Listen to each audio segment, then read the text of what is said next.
First boondi laddu செய்யறதுக்கு ஒரு mixing பவுல்ல நான் 1 கப் அளவுக்கு கடலை மாவு எடுத்திருக்கேன். நீங்க வீட்ல இருக்கிற டம்ளர் கப் எதுல அளந்தாலும் சரி ஒரே பாத்திரத்துல அளந்துக்கோங்க. மாவு சர்க்கரை எல்லாமே. இப்ப இதை ஒரு மிக்சிங் பவுல்ல சேர்த்துட்டு இது கூடவே ஒரு 2 பிஞ்ச் அளவுக்கு சோடா உப்பு சேர்த்துக்கோங்க. இது கூடவே கொஞ்சம் நான் எல்லோ ஃபுட் கலர் எடுத்திருக்கேன், தண்ணியில கரைச்சி எடுத்து வச்சிருக்கேன். இதை உள்ள சேர்த்துக்கலாம். உங்களுக்கு தேவைப்பட்ட சேர்த்துக்கோங்க, இல்லைன்னா இதை ஸ்கிப் பண்ணிக்கலாம். இது சேர்த்துட்டா கொஞ்சம் நல்லா இன்னும் பிரைட்டா இருக்கும், லட்டு பார்க்கறதுக்கு சூப்பரா இருக்கும். இல்ல கொஞ்சம் கொஞ்சமா தண்ணி சேர்த்துட்டு நல்லா கட்டி இல்லாம ஒரு நல்ல ஒரு தோசை மாவு பதத்துக்கு இதை நல்லா கரைச்சி எடுத்துக்கலாம். இந்த பூந்தி லட்டுக்கு இந்த பதம் ரொம்ப முக்கியம். இதை நம்ம கரெக்டா மாவு கரைச்சி எடுத்தோம்னாதான் பூந்தி அழகா நல்லா குண்டு குண்டா சூப்பரா வரும். ரொம்ப தண்ணியாட்ட கரைச்சிட்டோம் அப்படின்னா ரொம்ப தட்டையாயிரும். அதே மாதிரி ரொம்ப கெட்டியா இருந்தாலும் பூந்தி ரொம்ப நல்லா ஹார்ட் ஆயிரும். இப்ப பாருங்க, எடுத்து மாவு ஊத்துனீங்கன்னா ஒரு கரண்டியில இந்த மாதிரி உள்ள போகணும். அப்படியே இது மேல மடிஞ்சு விழாம அப்படியே உள்ள போகணும். பாருங்க, இதுதான் சரியான பதம். இப்ப மாவு கரைச்சி ரெடியா இருக்கு. எண்ணெயும் நல்லா காஞ்சிட்டு இருக்கு. இதுக்கு எண்ணெய் கொஞ்சம் நல்லா சூடா இருக்கணும். பூந்தி போட்ட உடனே நல்லா மேல வரணும்.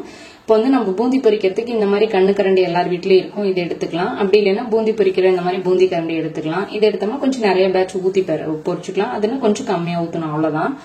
இப்ப எடுத்து மாவு கொஞ்சம் உள்ள போட்டீங்கன்னா இப்படி போட்ட உடனே மேல வரணும். செக் பண்ணிக்கலாம். இப்ப எண்ணெய் சரியான சூட்ல இருக்கு. இப்ப நம்ம பூந்தி ஊத்திடலாம். இப்ப மாவை கொஞ்சம் கரண்டியில எடுத்து ஊத்துனீங்கன்னா அழகா கீழே முத்து முத்தா தானா விழ ஆரம்பிக்கும். நீங்க எதுவும் நல்லா டேப் பண்ணவோ இல்ல தேய்ச்சி விடவோ தேவையில்ல. நீங்க மேல எடுத்து ஊத்துனீங்கன்னாவே அழகா கீழே விழ ஆரம்பிச்சிரும். இந்த எண்ணெய் நீங்க எந்த அளவுக்கு எண்ணெய் ஊத்திருக்கீங்களோ அதுக்கு தகுந்த மாதிரி நீங்க பொரிச்சு எடுத்துக்கோங்க. இதை நான் 2-3 பேட்சா பொரிச்சு எடுத்துக்க போறேன். நீங்க ஒரே சமயத்துல நிறைய சேர்த்துட்டீங்கன்னா ரொம்ப கசகசன்னு ஆயிரும், சரியா சேஃபா வராது. இப்ப இந்த அளவுக்கு நல்லா இது சீக்கிரமா ரெடி ஆயிரும், ரொம்ப நேரம் ஆகாது. காரா பூந்தி அப்படின்னாதான் கிறிஸ்பி ஆகும். இது நம்ம அந்த அளவுக்கு ரொம்ப வேக வைக்க கூடாது. ஜஸ்ட் பூந்தி வெந்து வந்தா போதும், சாஃப்டா தான் இருக்கணும். இதுக்கு அப்பதான் லட்டு நல்லா சாஃப்டா ஜூசியா இருக்கும். பாருங்க, இந்த அளவுக்கு நல்லா சீக்கிரமா ரெடி ஆயிடுச்சு. இப்ப இதை எடுத்து வேற பிளேட்டுக்கு மாத்திக்கலாம்.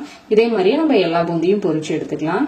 பாருங்க, இப்ப எடுத்து நசுக்கி பார்த்தா உங்களுக்கு தெரியும். பாருங்க, பூந்தி வெந்திருக்கு, அதே சமயம் நல்லா சாஃப்டாவும் இருக்கு.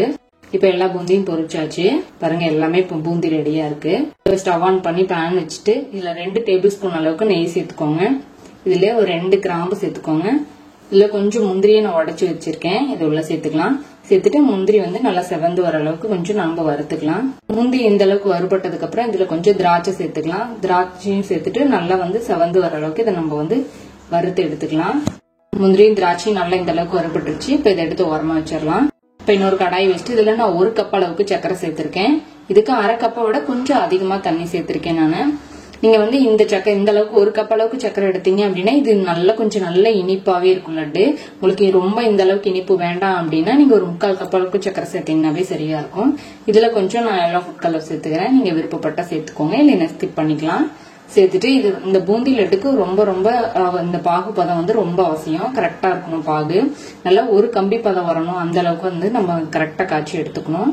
அது பாகு ரெடி ஆகிட்டு இருக்கட்டும். அதுக்கு முன்னாடி நம்ம பொரிச்சு வச்சிருக்கிற பூந்தில இருந்து ஒரு 2-3 கை அளவுக்கு கொஞ்சம் அள்ளி போட்டுட்டு ஒரு மிக்சி ஜார்ல சேர்த்து பல்ஸ் மோட் வச்சு கொஞ்சம் நல்லா கொரகொரப்பா அரைச்சு எடுத்துக்கலாம்.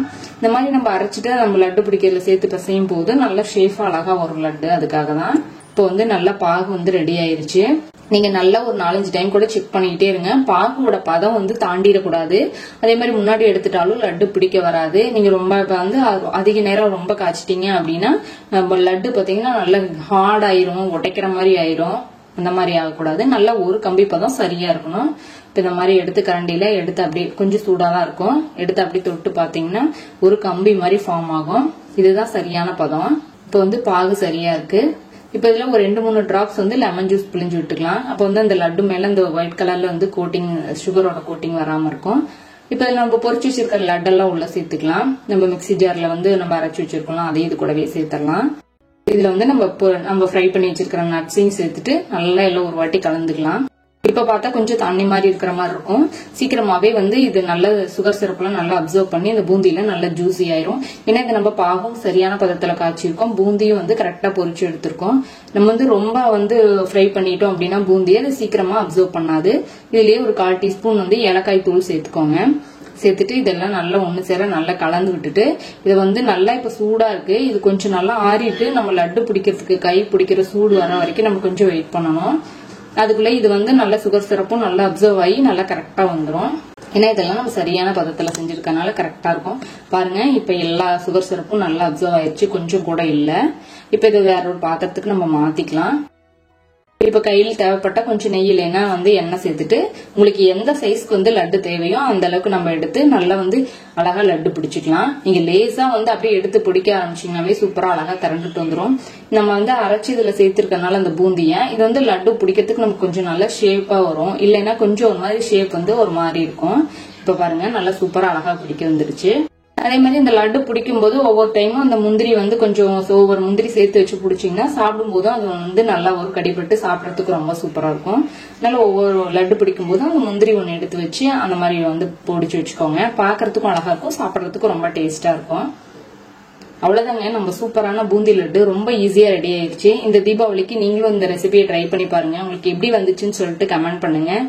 ரெசிபி உங்களுக்கு பிடிச்சிருந்துச்சுன்னா லைக் பண்ணுங்க, ஷேர் பண்ணுங்க. நம்ம தெய்வாஸ் நலபாகம் சேனலுக்கு சப்ஸ்கிரைப் பண்ணுங்க.